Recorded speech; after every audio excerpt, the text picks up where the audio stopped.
hwe plane na tu enam wie ma ayeko na hwe onipa dasani aga na yesi ono so waworo no ho a ono so watu a onam wie ma wo kwa yesi we be different ben na wo kwa na ekuto mu but se si wo yan ya bibima mu ha yesi eye beye but se ko si wa brofo no mo kro mu a yesi technology say beye ade a even Christ Jesus Christ mpo no ebe ifo but ono ne beye no e white witch omo ye cars akese we wiase omo ya be ifo omo tototo nyom akese omo ya be ifo obi otimi ya ade a yesoronko bia wo nipa eniso bia no atese o possess supernatural power different spirit eno no ye bibi memu a friend say beye emfaso beye so papa wo be ifo ye be ifo maybe for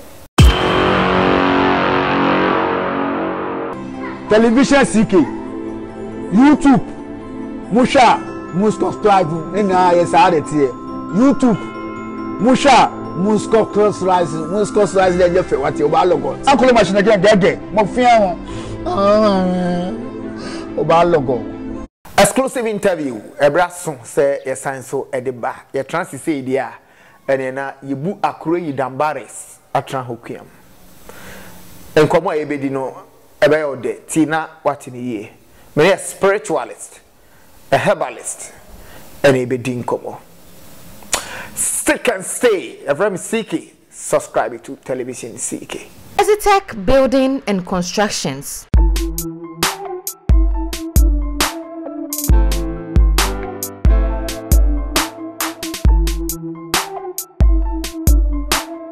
For your building construction and architecture designs, please contact Ezitech Building and Constructions on 0243 987 117 or 0204 510 800 or send them an email to greymarking@gmail.com. Ezitech Building and Constructions, your #1 construction firm. Now back Nana Jimai Atranse Dodo na asa ne mpe wa se babalawo and ye be din komo na ya hwede e kone de ba adwuma bia boko amiadom ya boko de sematan so hia we ne ene wo be din komo se de wo be bie wiase ni kakra wa kira de na ye hu de ko dase bia boko bia boko good ebo akache na me pese ye hwe enioma bi kakra na ya kweni sikedro ye den sikedro ye asem kese sikedro ya huhu adwuma ye kan se sikedro a ya na nipa bebre ani bu se abua bi ebe fisika ana se onipa obedane ne husika no daden no fisika eno na nipa bebre ebu se skedro nenso oba hu ankasa skedro e kire no ma bebre e wo different types oba ye wo contract money wo ye wo physical money e wo contract ones no ebi ne se obi a oye adwuma so obi e ne obetimi asori aka se ote onye bibia o se onye ska sade no eni ho ena obi nso ntimi nsori nka se maba ho ye ska mame na wa se ska wa chami ska bi ana se wa ye nkonya na ska bi aba begu ho enye ska duro na mom ye ka ska duro a ene ade a ye ya ma o se obi a wakọ hospital na wode ne yare aba na doctor e treat no na ye ma ne yare no ho duro when so a sika aduro ena oba behwehwe na che say sika no se de wo pɛ no eno ho akwanya na ebe fa so aye de ama ti eno ne sika duro no good enti sika duro no na wo kire bi se eguma hodo en eguma hodo san so ne de na che say ewo rankings. Yes. The ope any the obeyo. The way na oya unye scanning tem. Obi was say me pesca me pese she can be good game. Bibi say ho. Bibi say ni ho. Who say painful bu baby say Rome wasn't built in a day. ska bie ni ho a obetimi akose me kwa akoye ne na ya ama na ye ebi say ni ho but ade ba ko wo spirituality ni say you cannot enter the light without passing through the darkness sikadro de eno ko ade you must do high rituals so nye sacrifices akese ayese wako bank na akwaji loan ye hwe usika da ho na ya hwe so de ama usika de ama ho loan the sacrifices a obeye no eno ho sika na obenya na nyi sika egu ho na obenya nanso ekire ade a wo ye ebia me ye sofo me ye malam me bobo me tonyom saa no ma no na ye befa so aye adwuma no na mahohum sika na pie ewo honamani so eye nipa na omudi sika na bebro eye adwuma na di sika beba na emom no enye se aboa bi eda baabi na obefi bibi ama wo saa de no eni ho enye ba tobo o say ye share movies ye titensem ebi wa sikeduru no okoje ba bi akuku bi si udem na fiska obesori anopa na dewa sika begum cho eye asema ayete eye atensem but oba the whole Africa baby aye sikeduru pa Nigeria eye Osun state ene sikeduru no so no ya eye hu adwuma pa no eye babalawo ene eye hu adwuma ye na ye ka no kre ankasa ewom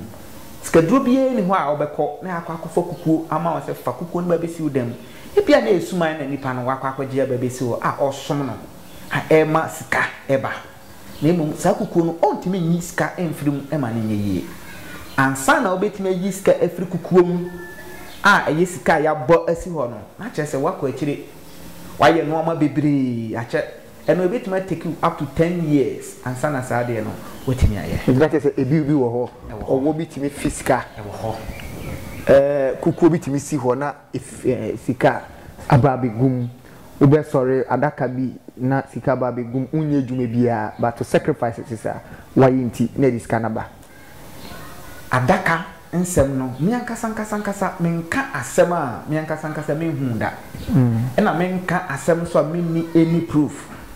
se meka se ye wadaka dipa etimi dem no nya sika e ya tensem nanso de yenya omatete ya duru ene bebia ya kwa duru spiritually no etimi akasa saa de no miankasa menye bi da ena menso menfa meni hu bi da mintimi enka ho asem but de menim ne se yetete ena yeka but wo pise ni pane poten se hefa poten no kokonya saa de no obewura mu a no na enye no kre saa de no de enye no kre bibia na o chiremu ko enim no me interested ne se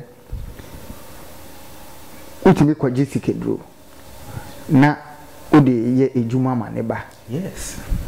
ena obi fo onye ejuma kra but o se ope ska yes di ono oye ejuma no ono di ejuma ni mu an obenye ska no obobo opese onya contract waye sofo opese nipa bibiri emra na asole no mu samani ska otonyom opese nipa man invitation bibiri onya contract is bibiri we onye ejuma opeska na direct saade no ewo ho but eno enye aboa na be fiska no na emom eye high rituals ayeye na ma spirit na nkasa dan na hu nipa na odiska no abre nipa no direct eno de ewo ho eno ne ade a yetimi yemu bia onye adwuma ade a ewo ho no na se obefe aboa bi befe ana se tete no no mo wo sikaduro bi se akokọ yebeba befa na si no amene aburo ba ko mienu miensa enan tete no na saa no mani nyina ho na ene wiase na ekọ nanim no esi asa no mani yenye bi se ene bia ba nipa tu kwan saa bi no di siwa da bia obeya amamra ma no obesi na etu kwan kwa amamfo to yo mo ko ibi adi da bia se onya amamra ma no e bia da bia obeku aponche ma no obesi da ye adi no so a secret something a secret room nipa bia nwura ho ajo nkwa na obekọ ho to obesi den ejai saa de no ho na watu kwan aje se osika na wadi no ntimi ntu kwan ntete no be nwa sikafo mpanyfo no mu ntu kwan amu dem de bi o mu ofio mu mpie nko ba bia enam saa no maniti tede ye trance a spirituality group board on ye trance ye hwehwe mu se de wiase ne ko na se ye ma bibia enye easy ti saa no mani na ye free ho saa no ni ho bi good na does it mean say sikedro de okoya enye den a ese nipewu ɛnyɛ sikaduro ni nyinaa na ɔbɛyɛ a ɛsɛ nipa mu but yɛ sikaduro bi wɔ hɔ a wɔyɛ a ɛbɛfa bibi ansa na bibi aba ntumi wobɛtumi asi dan asi forest mu na ɛdan no esi nnua n'ase obi ehu ba sɛ ɔpɛ sɛ ɔnsi dan na ɛdan no mpie ɛma nnua no ntɔ so direct ɛwɔ forest mu ɛsɛ ɔmo bububu nnua no bebree ɛsɛ ɔmo nketewa ne akɛseɛ sɛ ɔpɛ sɛ sika no wonya ne kɛseɛ paa kɔ ne bum prɛko pɛ deɛ a ɛsɛ sɛ ade bum nso ɛmra ɛno deɛ wobɛsu ɛno deɛ wobɛsu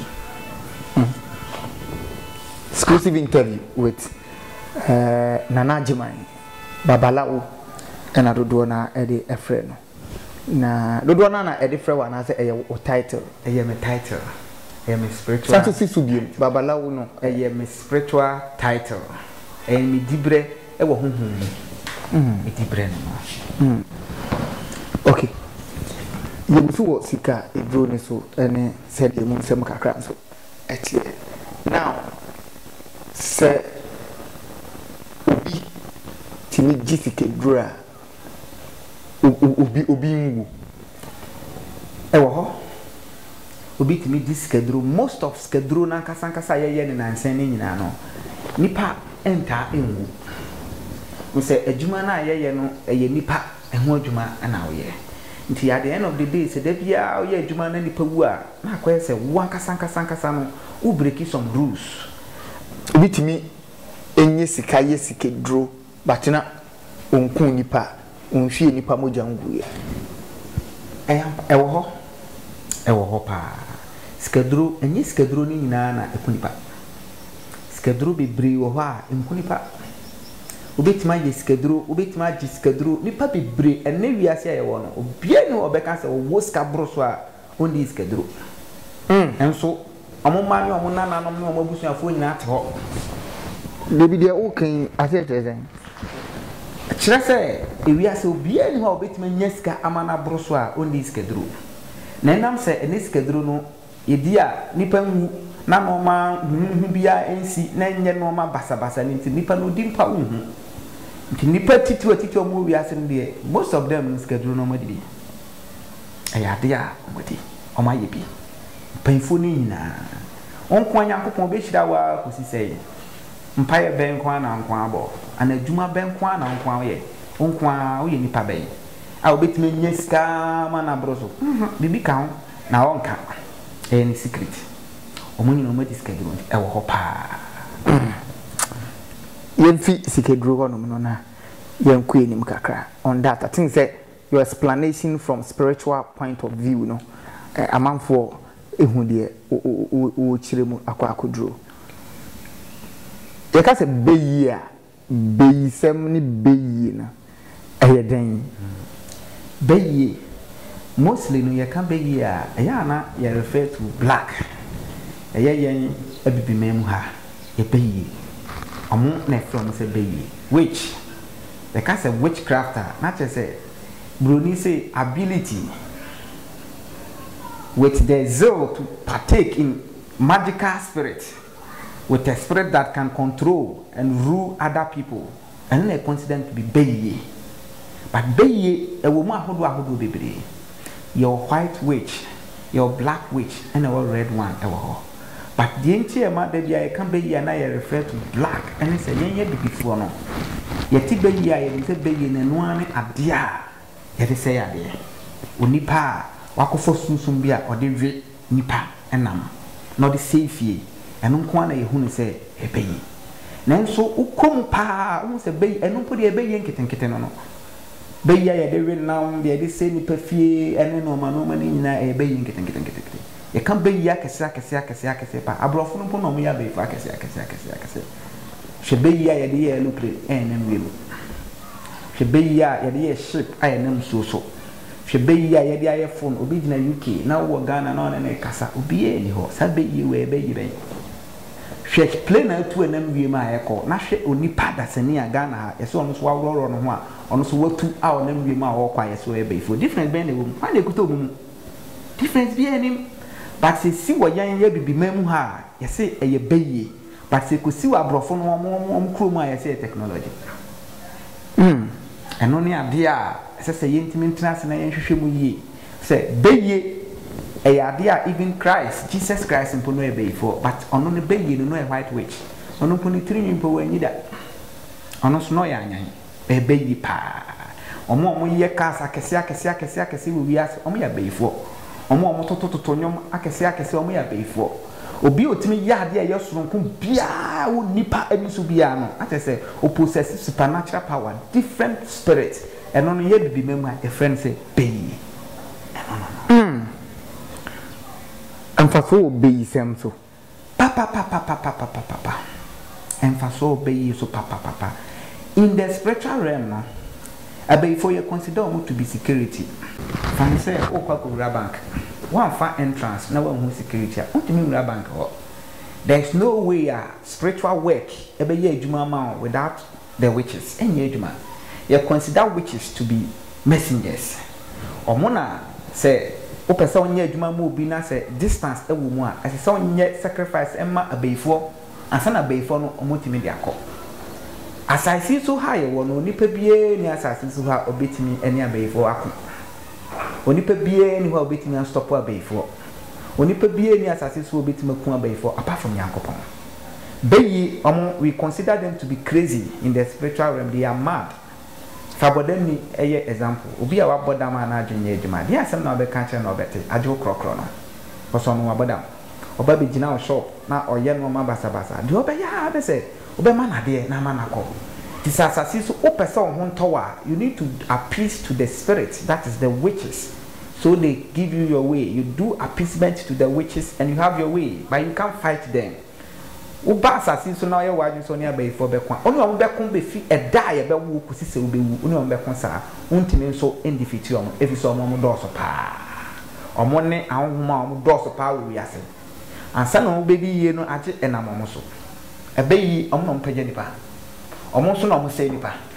sa onka om ho a om be se o na emom no sa oka om ho so de om be paja o kusi wo we untimi kon kodi agro ba bia jata om hu na nsu jata onchi jata ndi se beye no de uni momo na yo ma se de momo a omo de omo ye papa omo ye good oni omo di ni so a de papa o before metimi aka se an ye before me before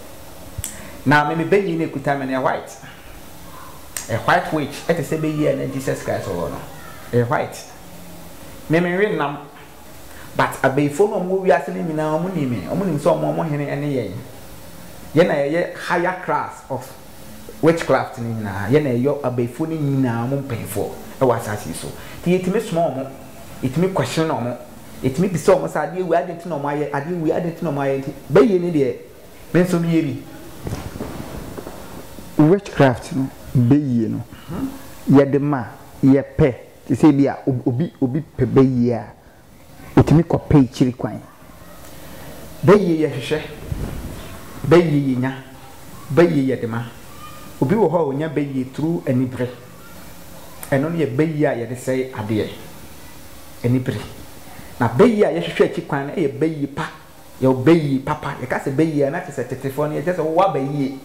ye se wo de wa bayi pa eno ne bayi no ye hwehwe bitima ko spiritualist obi a ono so oye bayi for because onye bayi na onim aduane bayi dia ontime ma obi bayi jansa na obi be ma obi na te so ono so oye bayi for pa ti bayi no yedema obitima ko obi a oye spiritualist wa ko content ope bayi ode be ma ebi wo why the mouth through initiations, ebi wo why the mouth through eating of food, ebi wo why the mouth through communication. Bayi so many ways are the mouth a spiritual bond a covenant uni nipa ebeko na sana untimi nya sa bayi no ese nipa na oma bayi no hu se one wo mu was something in common wo suban bi a eye baako nipa no sa Judy or trusto if say eye kuo eye association eye spiritual association na enye ni nyina na che se unya bayi a na oba ba wi nipa na oba ba se ni fie na mu unya bayi a na che se wa bayi oba ba yeye oba ba nya bibia a hwehwe bia ti bayi no yede ma. Wow. Na obitimi chia wo ompe kra na odi amam enya dia obi betimi de bayi amam e omreko a ompe but de ye betimi dia ma wo pɛ no a demonic spirit say ye be ma wo possess once obi a wo possess and obi a ye be yi sa no ma mi no a difference wo Chim. obi a ye possess ono the spirit possess the person but ono ankasa onim say sa ho no patini mu onya aware say ono ankasa no hu bi tini mu oda na do a na hu na ba be bo awura ni mu no de ne ye no ma ono onya aware say nipa no e possess and obi a wo ye beyi no ono o ya we say o ye beyi o ko beyi meetings ono akasa o ye beyi no ho adwuma o upgrade no ho ono na friends ono o ye beyi nti beyi de e obi a ono na ni da ho pa onim say me we na me ye ono na ye beyi Abeyisem. Emfa so also. Pa fansa brabo no aba okwenko uni huhum bia omunye du huhum bia obi huhum bia otime boto otwene ade papa bia ba okwan bia no mo boato atwene se wonso utime prayer no wonso utime nya baye ni bia efiri sada na ekono bia huhum bia ntime hawo eye Bible kese pa ai wo wiase eye baye Bible kese pa e wa asasi so eye baye ntina nyankopon obo baye ya de baye baye asasi so ha na wo any heaven any baby the moment ya asasi so ha Na beyisem na ye di hu nkomo but empe bebre ubeti na asofo ochi abefo amanfo otwi amanfo so ye beye yade edurache no befo ye befo fese edurache no ne eno so sen na ye ba ana om powers ne ye low na e form beye obi ani asasi so betima che beye ma je o say ye chia before that ye cho a story machi beye beye na nkasa no ye ho onipa bi ani asasi so betima che ho ntime nche no na mom nipa na ususu so no ye beye no ono na wache no na ye ho na wache no obi ani asasi so betima che beye obi ani ho a wache beye da ntime enche beye ma ne ye o eduro chia amanfo a so meka me nana eba enua empena adamfo no bibita enya no kre obi ewo tumi bi wo ho a se ohun na ordinance kawa ade obeka se kan bia obeka oka se oka we ya ntimi nje na chiye obeka se an ye no kre eye huhun bi e hyew so se ka se maye we na oka sa no mani nyina wo ho enye beyi Bayfo ono ansa no be frifie apie anopa no onim se we na ebesi to no pon ma me fa opo na wache no ono ye ni meeting nyina na to bayi ye obayi otu anopa ye obayi otu awia ye obayi otu anato e na obayi ndo ye adwuma 24/7 abayfo ni bi tu awia abayfo ni anopa ebi nsu tu anopa bayi e na ebi nsu tu anato anopa bi tu anopa tu na bayi ne wotu omo so mo ye adwuma e te se de ukọ association na bank omo ye adwuma na obi mu omo running shift no sa na bayfo no mo ye adwuma omo running shift omo running shift omo core job omo we positive oba in the aim of say oba beboa ebi mu so ye negative na negative ones no eno no omo abusua biya mu no omo ye kuo abusua biya maboabo omo ho omo ade omo ye ni se nipa omo ba asasi so mba bedi ye no mba jo hye bref nsem mbema watete mbema wosu ade papa bia ebe bia no ma je free nsem omo de no ena omo ye positive no so omo de ene omo boa no asofo no bi bibams no bi ene deep spiritual people ni bi omo ye before omo ye white witches omo ye for humanity no bi mo ye for evil ene bi mo ye for humanity the evils no ena ye consider omo say omo ye black if say ye bibi mem ha obi ni petit big dodo na anya be yi omo de say ade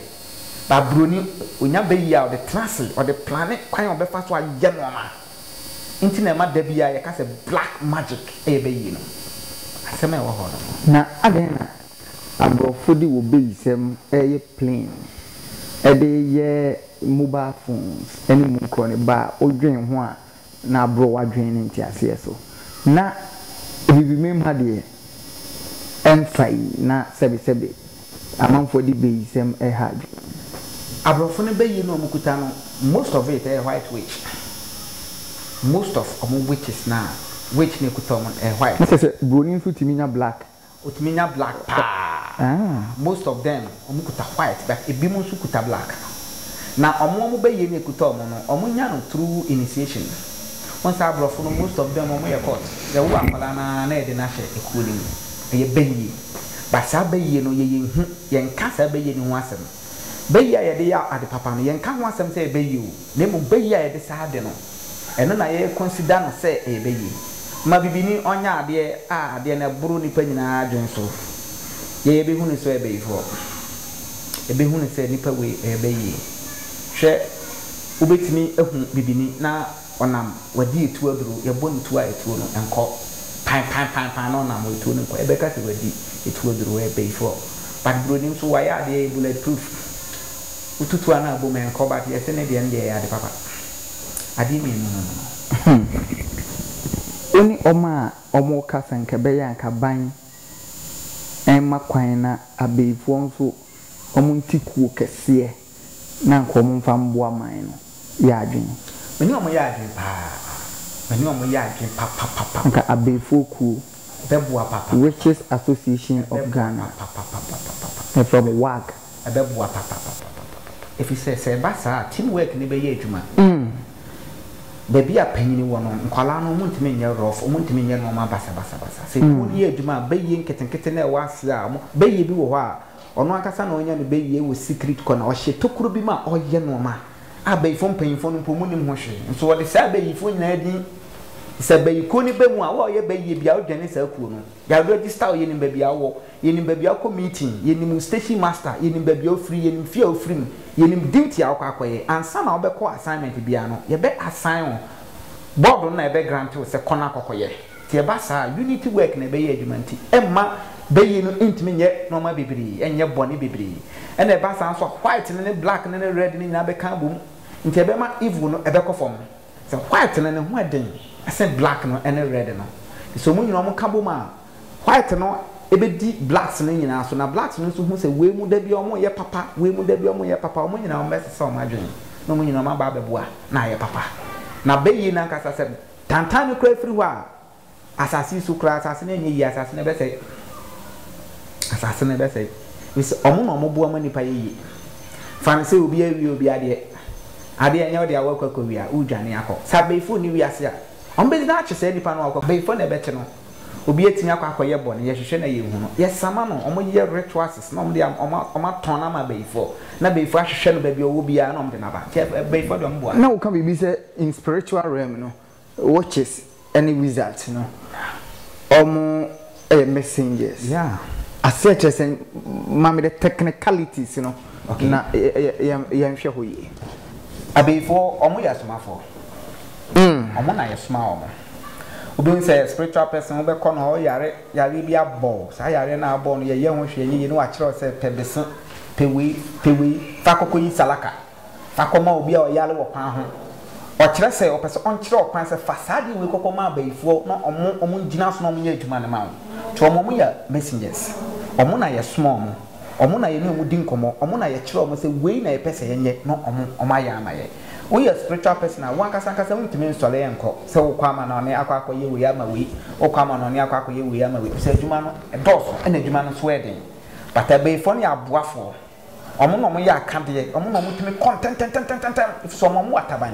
omo sa wa homa omo nam so omo no mo sa monitor internet ene social media ene course ne no ma no nyina omo monitor social media nya omo no mo monitor omo no mo control social media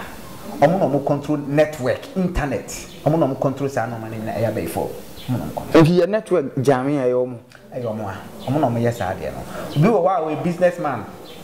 it means say na juma we nyina through phones all for said hu de be obi say na ne phone no anya problem network na tiako sa no ma nyina nipa ne hu say network na tiako bete ya beifo na attack no ya beifo abeifo na attack no beifo entina networking system no ebit mi gina ebi nso gina ebi eba ya na egu se beyi na omo gina mu no omo nya den a omo ntimi mfa ahomatrofo ne nko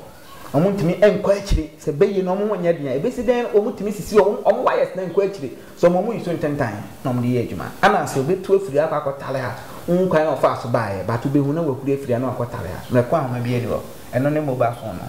ke beyi na uchire mu de na network bi a membo ni di a menim de ene na o mama bay for ho eden pa abayi ni because o me jire ma che amanfo betom so o mu jire amanfo kambom still ka network ni busu jire ma o hwe boa se enyoman so ebewie peyo e won hihye enim tina ni busa bibi kakra we me person technical amame because empre bebre yete nsem bebre ewo wiase mu ha di ohu ade